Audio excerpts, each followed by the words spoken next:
عبدالستار جی نوائے وقت سے میرا یہ سوال ہے کہ پاکستان میں جو دھرنوں کی تاریخ ہے نا، وہ سیاست کے ساتھ وہ بڑی اس کی ایک لمبی تاریخ ہے. حال ہی میں ایک جماعت فیض آباد آ کے دھرنا دیتی ہے، ٹی ایل پی مذہبی سیاسی جماعت ہے. اس نے ماضی میں بھی ایک دھرنا دیا تھا، اور جب بھی وہ دھرنا دیتی ہے یا کوئی بھی دھرنا ہوتا ہے نا، تو اس کا اسٹیبلشمنٹ کے ساتھ لنک جوڑا جاتا ہے کہ جی وہ بلاتے ہیں اور وہی ان کو واپس بھیج دیتے ہیں.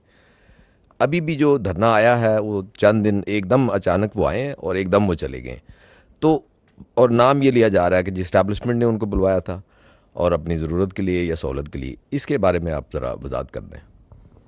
دیکھیے پوائنٹ یہ ہے کہ پہلے without I come to your the exact question that you have said, I think the issue is at the core of the issue is the فلسطین.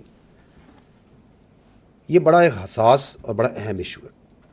ہمیں پہلے تو یہ کلیئر ہونا چاہیے کہ جو فلسطین کا مسئلہ ہے اس کے اوپر حکومت پاکستان کا اور افواج پاکستان کا بڑا کلیئر غیر مبہم موقف ہے. وہ یہ ہے کہ دس از اے جینوسائڈ، ان ایکسیپٹیبل. اور اس کے اوپر اگر آپ دیکھیں تو وزیر اعظم پاکستان کی، وزارت خارجہ کی، آرمی چیف کی، جن عمائدین سے جہاں ملاقاتیں ہوتی ہیں، اس کے بعد جو بیانیے آتے ہیں، جو اعلامیے آتے ہیں، ان کی جو پریس بریفنگز ہیں، اس میں بارہا اس بات کو بڑا کلیئرلی بتایا جاتا ہے. اور آپ نے یہ بھی دیکھا ہوگا کہ فارمیشن کمانڈر کانفرنس اور کور کمانڈر کانفرنس کے اعلامیوں میں بڑا کلیئرلی ان باتوں کو بیان کیا جاتا ہے کہ دس از ٹوٹلی ان ایکسیپٹیبل. اور اس پہ ہمارا سٹانس بڑا واضح ہے. پاکستان کے جو سفیر ہیں، مندوب ہیں، منیر اکرم صاحب، انہوں نے بھی یونائٹڈ نیشنز میں عوام کے، پاکستانی عوام کے جذبات کی ترجمانی کی، پاکستان کی حکومت کی جذبات کی ترجمانی کی. اور پوری دنیا نے سراہا کہ انہوں نے کتنے واشگاف الفاظ میں جو ڈپلیسٹی ہے اس کی، ویسٹ کی، اس کو کس طرح کھول کے بیان کیا on this issue of Palestine and Gaza. اور پاکستان تو ان ممالک سے جو شروع سے جو ان سے ہے، روز اول سے جب سے مسئلہ ہے، اس میں جو ایڈ ہے اس میں بڑھ چڑھ کے حصہ لے رہے. 1100 میرا خیال ہے ٹن سے زیادہ، 1118 ٹن ہم ایڈ بھجوا چکی ہے حکومت پاکستان غازہ میں.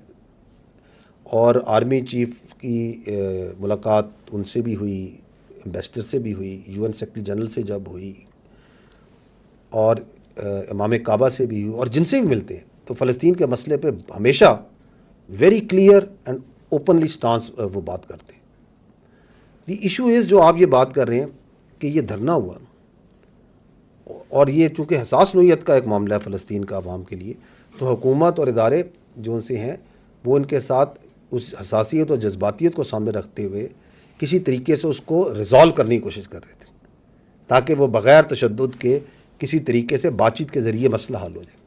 And in the meanwhile جو فیک نیوز اور پروپیگنڈا شروع ہو گیا کہ یہ، جس طرح ابھی آپ نے اشارہ کیا کہ یہ ادارے نے خود لا کے اس کو بٹھایا، پتہ نہیں کس مقصد کے لیے بٹھایا.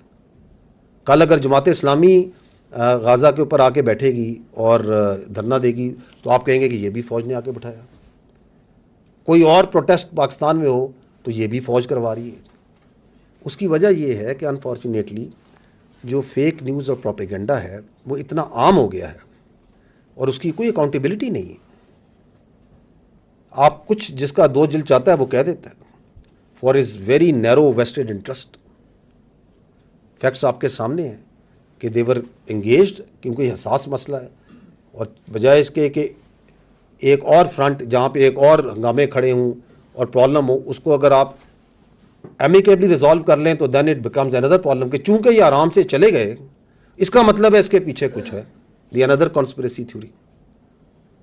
اگر وہاں پہ آنسو گیس ہوتا، ٹکراؤ ہوتا، لاٹھی چارج ہوتا اور کچھ پرابلم ہوتا تو پھر آپ کی تسلی ہونی تھی کہ ہاں یار اب ٹھیک ہے، اس کا مطلب خود نہیں لے کے آئے تھے.